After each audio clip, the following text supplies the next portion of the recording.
back to video 4. We got that root pass put in there. We used tack-to-tack procedures. We had it on manual mode. We were going downhill because it's fast freeze rod. I got my bracing tool back on here, and what I'm going to do is I'm going to burn that hot pass in there. Remember, work angle straight in and so forth. So here we go. Now is when I'm not dragging it. Now I'm going to do a whip and pause technique. Eyeballs.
You guys, what we did is we went through there, and I went about as far as I could with my body.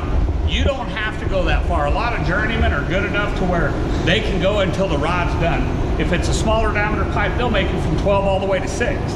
If you're a beginner, your body, you're going to lose your brace. You're not real comfortable just yet. I've seen a lot of good beginners that start at 12 and go to 3 and then just rotate the pipe and keep doing it that way. How far you go is really how welders can judge other people. But I say this, you guys, as far as your skill goes, go as far as you can without losing your brace. Because you know, once you lose your brace, you're kind of done for in our industry, you guys. You'll start really struggling. So let me go ahead and get a wire wheel and bust this weld out so you can see. Okay, so I'm going to come here, eyeballs.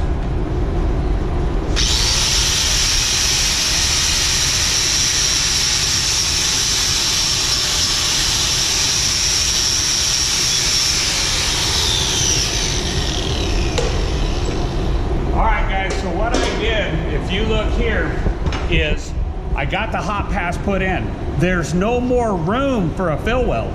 So this pipe is such thin schedule, I needed to go from a root to a hot, and now I would cap it. So what I do is normally I would go through here and I would bring the bottom up and just keep doing the hot pass all the way around to set it up for the cap, okay? So what I'd like to do is, we'll come here,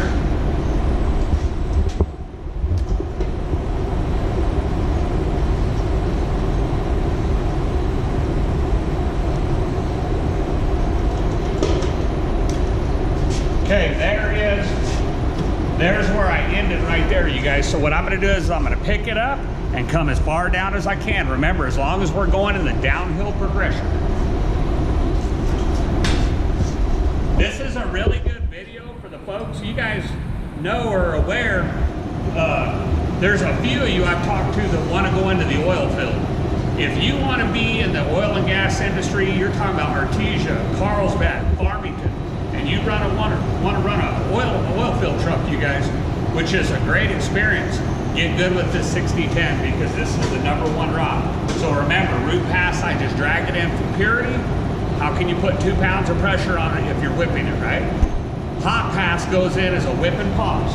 Okay, so I come through here, always make my game of adjustment. Okay, I better do a good start and stop or I'm gonna have to knock it down with a hand grinder. Eyeballs.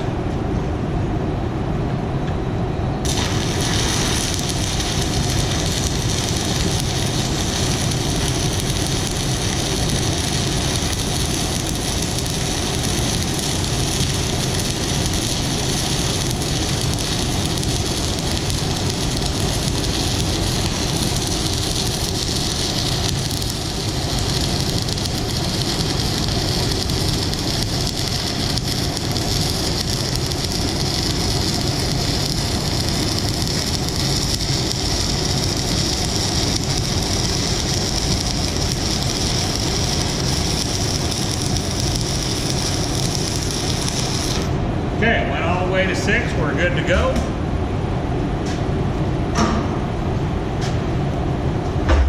Eyeballs.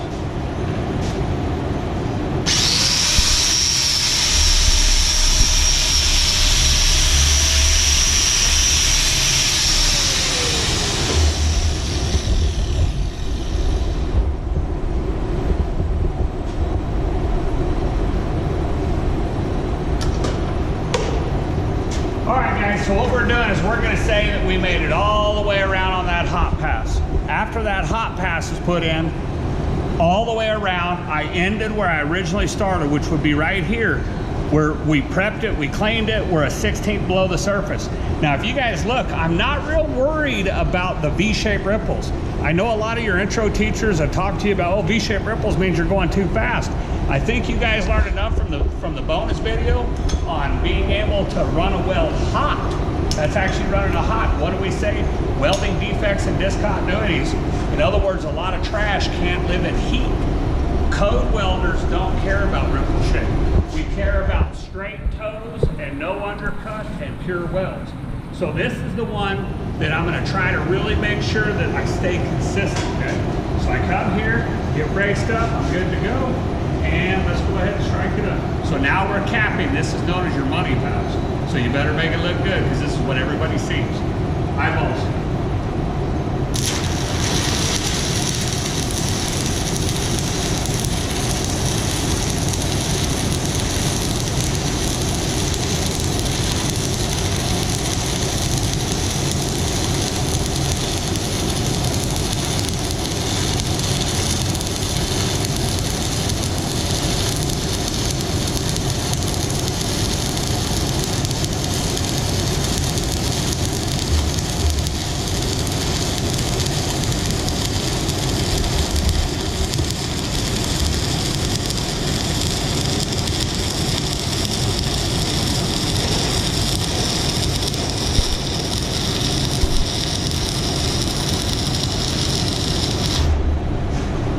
Okay, you can see I didn't go quite as far.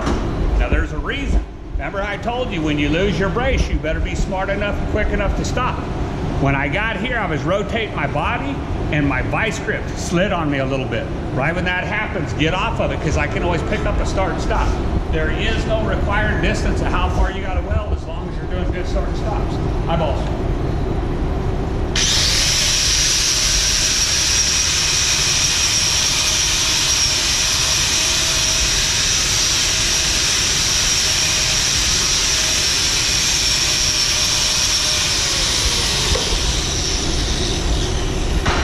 Okay, if you look here, we look at the cap, you guys, we got pretty darn straight toes. This is where we started. We would rotate the part, hey, wrong direction. I'm gonna rotate the part.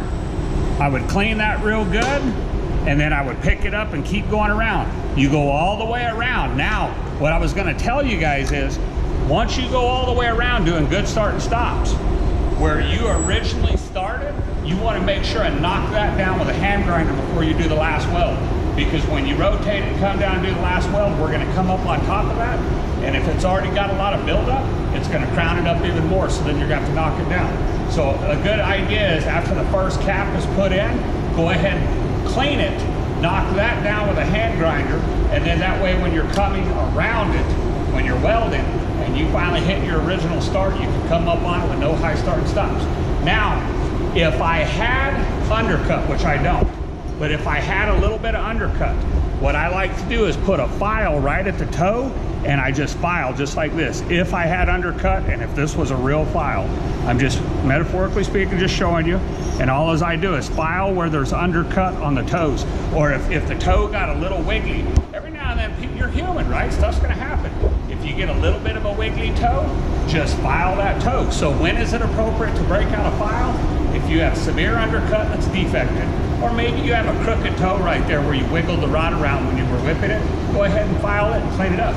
Once you file it and you work your way around, then all you do is wire wheel it to hide the file marks, and you just did your first pipe weld. So hopefully this helped you guys.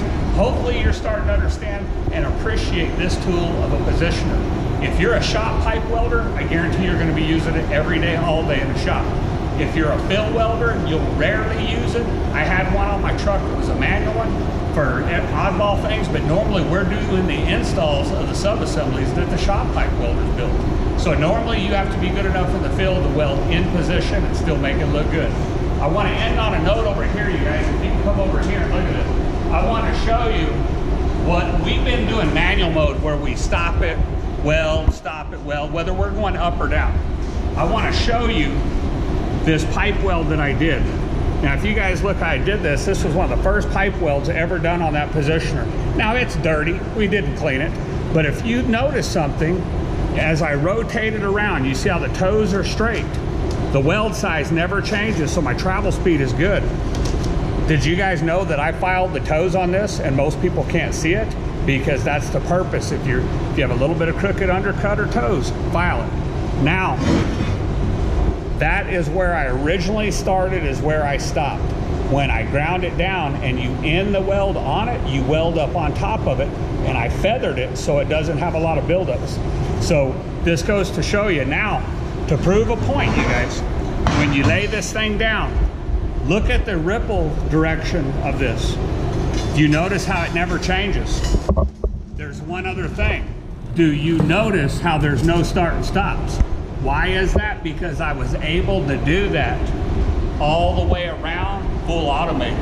When you get into MIG and TIG, you can go as far as your skill level will go. So then I can set that positioner to full automated and actually let it roll while I weld. You can go all the way around without ever starting and stopping.